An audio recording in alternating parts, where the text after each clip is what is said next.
So glad you're here. Today we're looking at online rep and dealer trainings, and we want to give you kind of an event blueprint and have a conversation with you and get your input as well. And I am joined here by two longtime friends and folks with way too much experience here. um, Marc Risby and Mike Heany. Hello. Hey, I'm so glad you're here.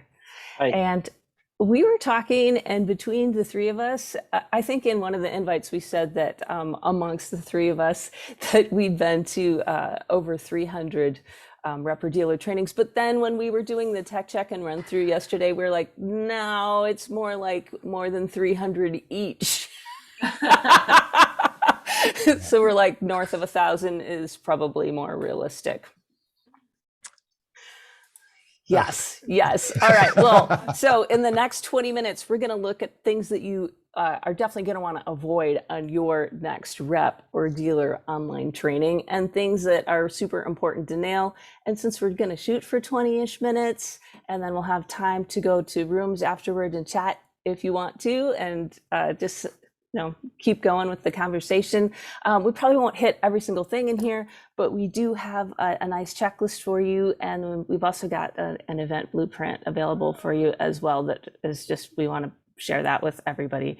So yes, so welcome Mike and Marc. Have you been to a couple of online rep or dealer trainings or in-person rep or dealer trainings? We haven't, I don't think we've had an in-person one post-COVID. And I don't think, thinking about it, we'd hardly ever had an online one until COVID. So I think we are in an in-person industry, and I think most of us here are heavily trade show focused. So because we have many trade shows, the majority of our dealer meetings. So for us, that would be NAB and IBC, and that's why the numbers go a lot higher than 300. I think because we have at least one meeting with each partner or vendor at each of those shows, plus a couple of other shows thrown in for good measure, plus the dealer meetings that happen every now and then anyway.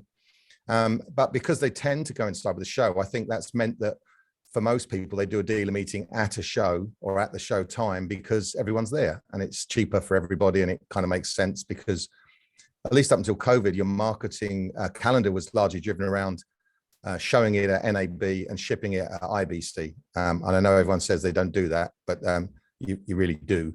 So I think that's always been the sort of, the time scale. And then COVID hit, and then everyone went away to work out what they were going to do for a while, which was nothing, as it turns out. And then everyone thought, this is going to stay. We're going to have to get online. So I would say in the last couple of years, we've then massively increased the number of dealer events that we've been involved with online, from the humblest of Skype calls right up to platforms that deliver a very different experience. So true. I like that. Mike, are you kind of feeling like similar experience or different too? Yeah, I think it's absolutely true what Marc has said. I think for us as well, going to NAB was just fabulous to get, I know it's old school, but it is important meeting people. You just hear so much more, the passion's so much greater.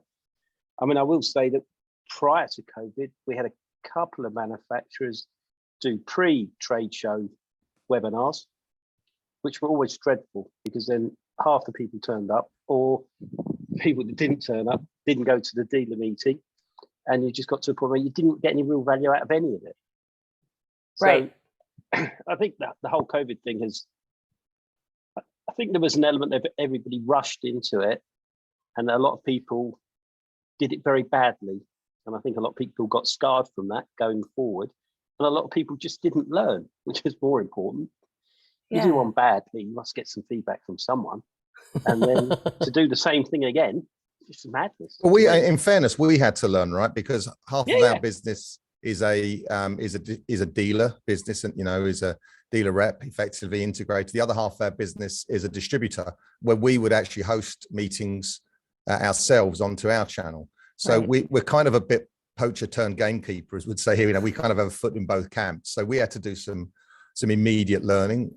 We built a studio at one end of our building so that we had a more professional look We had a 2-meter bench installed so that we could have one person at either end of the bench at a COVID safe distance, but we could still get eye contact and, have the dynamic of 2 people presenting in person, which is it's just easier to watch than people on 2 separate monitors. So, Yes. we went through a whole learning process ourselves, partly also being on the other end of a lot of meetings. We got to see what worked and what didn't and blatantly steal the good stuff.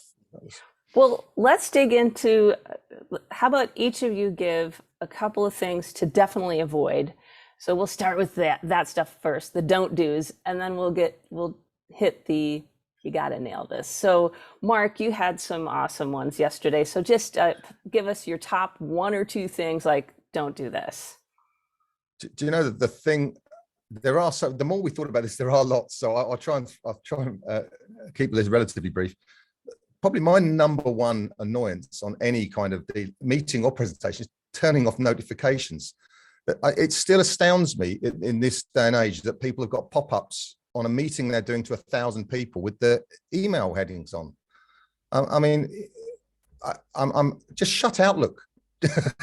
For the love of God. Anyway, so that's one of the that's one of the big things. But in general, I think the events that work best are simple, rehearsed, and practiced. I think the things that we've seen, a lot of people have tried to overcomplicate things, and there's nothing worse than somebody in media technology not being able to demonstrate media technology in a presentation talking about media technology. I think it's people tune out very easily, and I think that's the key to keep people, watching. You want to make the sign up process as easy as possible.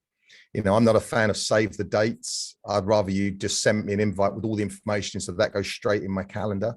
So I'm not having to search 3 different places to find out which one's got the link in later on. I'd rather get it right and do that first time. And again, little things, time zones, getting things like that right. It's amazing how many North Americans particularly don't understand that Europe is on multiple time zones. We have daylight saving times, which is called something different in every place. A lot of people try and pick the same time, 4 p.m. UK time, 5 p.m. European time, to do their international, which is great, but it means you're getting everyone in Central Europe, you're getting in the last hour of their day or the last half hour of their day. Scandinavia's virtually gone home by that point. So if they are staying up to watch you, you're getting them in a time that they're probably not very receptive. So, that there are arguments for looking at how you run multiple events, or potentially, if it doesn't need to be a 2-way interaction, do you pre-record and stream it at multiple times, or give people access to it offline? And that takes some of the dynamics out of it. I appreciate that, but depending on the message you're giving, not everything needs to be a full 2-way live. So there's a couple of things. Got it. I love it. And so we're talking about, people having notifications on, definitely avoid that. Not practicing, we want to definitely have a little rehearsal. And especially if we're working in tech, it'd be good if we knew the tech a little bit. And then also just time zones and all that, like don't try to do everything all at once and forget about time zones. So I hear that. Mike, how about you? What's your top 1 or 2? Just to add to one of Mark's points is, I'm the same. I don't like to say to date, just make it nice and easy for me. But please have someone internationally test your link, test the Zoom, test it goes through. And the other thing is, I know it's probably doesn't matter as much now because everyone's got every program possibly downloaded. But at the very least, make sure that you've told them what they're going to be watching it on. So if they don't have it on their phone because they're mobile, or they don't have it on their laptop, tell them in advance, give them the link, let them be ready. Because it's very annoying for everyone else who's sitting there waiting. That's the other thing. Everybody's time is valuable. Do you want the first impression to be people waiting for you to get your invite right? And those people that truly value their time have either switched off or think quite poorly of you now. And that goes on to my second point, which is, what is the purpose? What are you really trying to get out of this webinar or this demo? Be very clear on what you want. A lot of the time, and I've seen this, everybody signs up to the same webinar. Why? Oh, because it's important. We must get on it. It's the manufacturers. Well, that's fine, but that's just to get numbers through. So somebody, no disrespect, in marketing can say, we had hundreds of attendees. And it's like, well, that's great. But if it's sitting over here on the second screen and everybody's carry on working here, what are you truly achieving?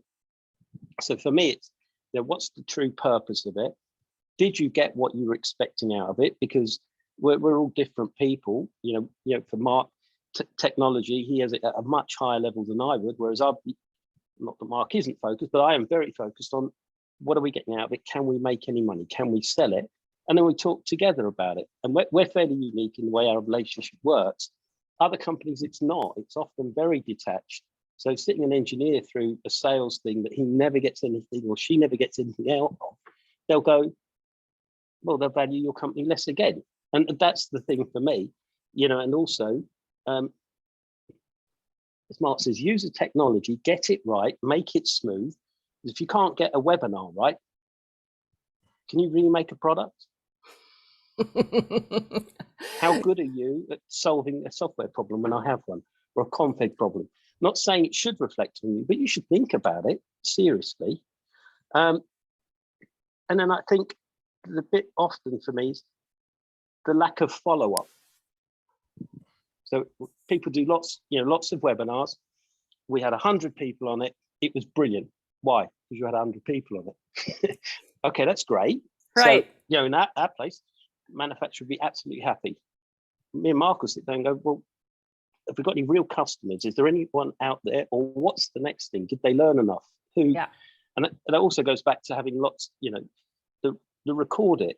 A lot of people happily sit through a recording, because often the live part where people are interjecting questions, you need someone to monitor those questions.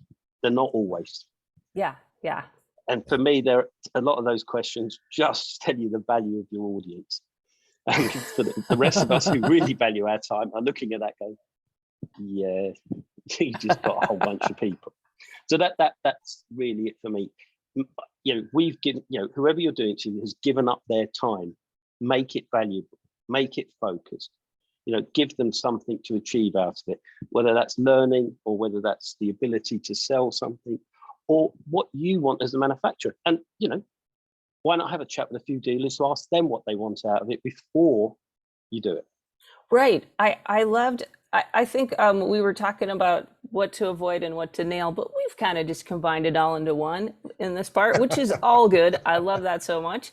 One of the things that you said the other day was you were talking about how important it is if you've got a sales team, maybe chat with them. Don't just walk up and go, oh, we're having a webinar on this product next week. We're having an online training event on this product next week.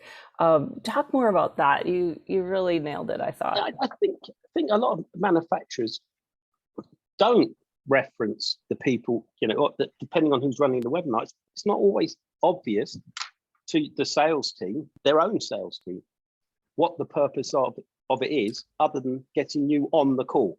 You've got to be on the call. Can you get as many people on the call? Well, of course we can. We can ask everyone to be on it. Can't ask everyone to be engaged, but we can ask everyone to be on it. Surely you should have had that discussion earlier on, which is ask your sales team, what do they, if it's sales or if it's an engineering focus, that's a different thing. Whatever's happening, you shouldn't just be preaching to your audience. You shouldn't just be blah. So ask your sales team what they think. And also, it's not a given. It is almost a given with most, North American manufacturers that they're going to tell us about how well they're doing in sports and churches. None of which right? work over here. Right. So ask the European reps or the Asian reps or the EMEA people, what works in your market? Well, or you have multiple meetings. I think that's something that, if you had a meeting at IBC, you would probably pitch it differently than a meeting at NAB. And, that's the general marketing thing. Case studies that are coming out of a university in Omaha don't have a lot of relevance in London.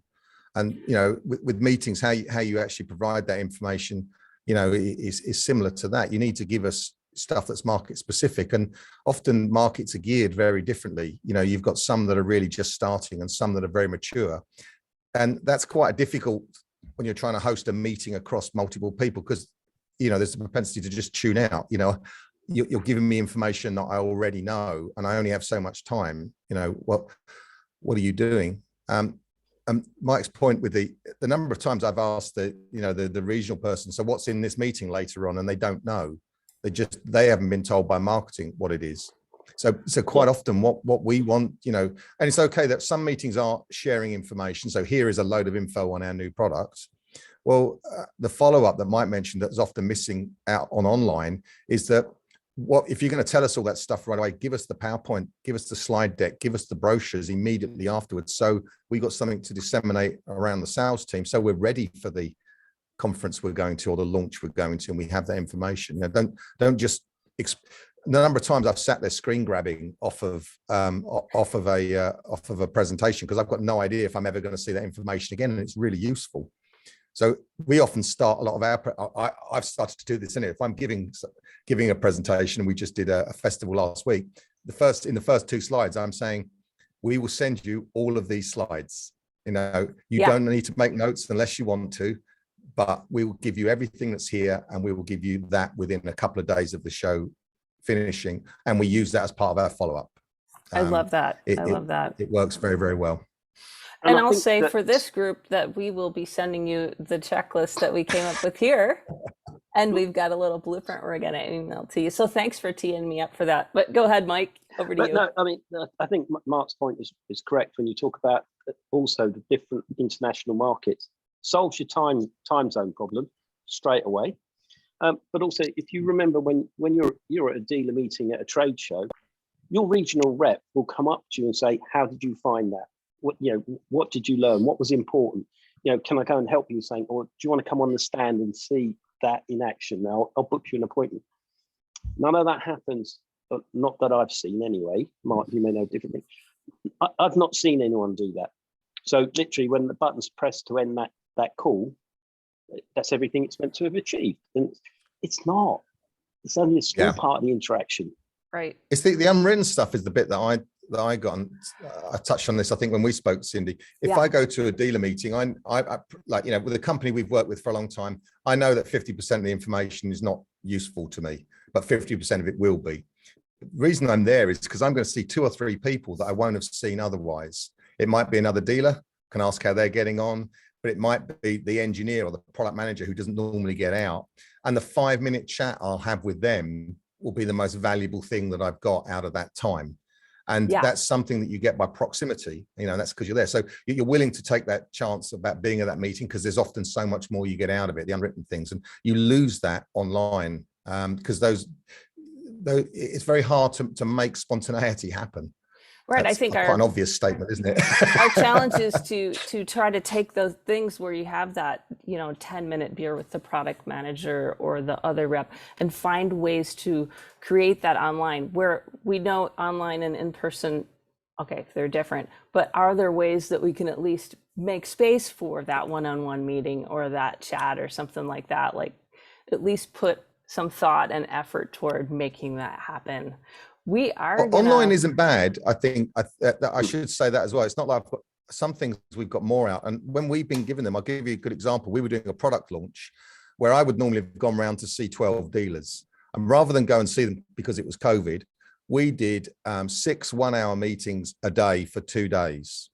Now, what happened in those occasions, we told them what we were doing in advance, how long it was going to be. And rather than perhaps if we'd gone to see them, we'd have seen 1 or 2 people, we averaged 5 people per meeting when it was online. So we got to see more of their team because it was more convenient for the reseller, for the dealer. So actually what we got out of it was a very time efficient 2 days. We had 1 demo to set up. We filmed it properly. We did it well. We used the tools of the trade to do that. And we were very targeted in how we were running it. After 2 days, I was bushed. I mean, it's a surprisingly hard to do 6 1-hour events a day, 2 days on the road, but it worked really, really well. The feedback was good because it was a very efficient use of your dealer's time as well. They didn't feel like we were wasting their time, and to the point, they sent more people to each one. So yeah, So there's some great advantages. And I think that one of the good things about that was also knowing your audience, which was they were very dealer specific. One dealer, we didn't put 12 dealers in a room who are largely competitors. And when you're all together at an event, you know, there are people you get on with and people you less so. But in a forum like that, you know, on a webinar, and someone asks you a question, most people will sit there and go, no, I'll ask that question privately another time. So you set yourself up for these long periods of silence. Whereas the events Mark and Sally put on were great because there were more people from the same dealership who had the same, you know, challenges or desires, and they would just come, and it was really, really positive. They bounce off each other, don't they? They talk, you know, they're willing to question things because they're amongst friends, and that kind of that really works. So good, so good. We are actually going to transition, but let me just wrap up that little piece, because what you said was, you know your audience. The reason one reason your event was so successful is you set expectations. Here's what's going to happen. And then you had the follow-up nailed, and you made space to recreate that sort of one-on-one experience somewhere in the event. So those are all really important. So everybody can stay. We're gonna talk with Karen for 2 minutes while she gives a little example of a setup on a recent rep dealer training that was successful. And then we're gonna go into rooms. Does everybody have the page up where you entered live? I think Karen's gonna show us that. And then you can go and talk with Mike and Mark and me, and we can all continue this conversation. Does that sound okay with you, Mike and Mark? Excellent. Yep. All right, Karen, over to you. Great.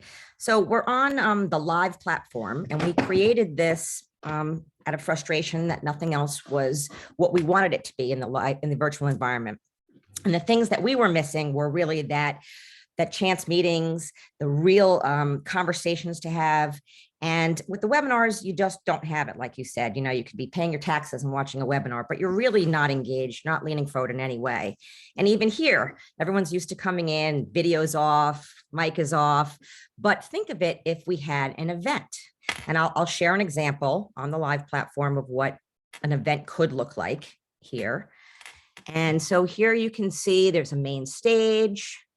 And then we've broken it into different regional areas. There's a new product room, product vision room, and of course, someone in reception and a live body to help you at all times. So this is a really simple setup, and it works great. Let me show you an example schedule, because what you can do in here is you can create multiple events at one time. So for example, here is the schedule for this particular event. We can start with a welcome and introduction from the CEO. Then we can talk about strategy. Then we can go into the product roadmap. And then of course you have to have a coffee break, because that's when those chance meetings happen. You go into the lounge, you kind of, you know, regroup, chit chat, see who you run into, and then the program can continue. So you can see you can have multiple simultaneous events happening at the same time. And the real trick of all this is the freedom of movement. So people can choose what content they want to consume. And so those are the three reasons we go to shows, right? We go for the content, we go for the connections, and we go to have a sense of community. But if we're in a webinar, we don't have a sense of the community. It's just you don't know who's there. You can maybe chat, you know, the speaker, but in a live environment like this, we can actually have a conversation just like we are now. Now you can actually look at the rest of the platform here, and I'll share my screen again so you can see it. Okay, and what's unique about this, and tackling on some of the things that you had mentioned before, time zones. Well, this thing actually coordinates to the time zone that you come in at. So if I go to a schedule, it'll all be converted into my time zone right away. So I don't have to calculate. I can also add a calendar reminder for myself. But the cool thing about this environment is you can see where people are. So just think about when you're at a trade show, you can see, pass by a room, oh, there's Mark. I want to go say hi to Mark. Well, now I can see where Mark is. And if I want to go say hi to Mark, I can simply go into that room either this way or click the main stage and have a conversation. And that's really the secret sauce behind the live thing. It's super simple. It is designed to do this, to interact with people, to share content, and to have instant conversations and feedback, and a person, a face, not a text. And that's live. Yeah. Thank you, thank you, thank you. Thank you, Karen. Thank you, Mike. Thank you, Mark. And we're going to do that. I just put the link in the chat, and we're going to jump in and keep talking. So see you all in a few minutes. Thank you, Mike. Thank you, Mark. Hey,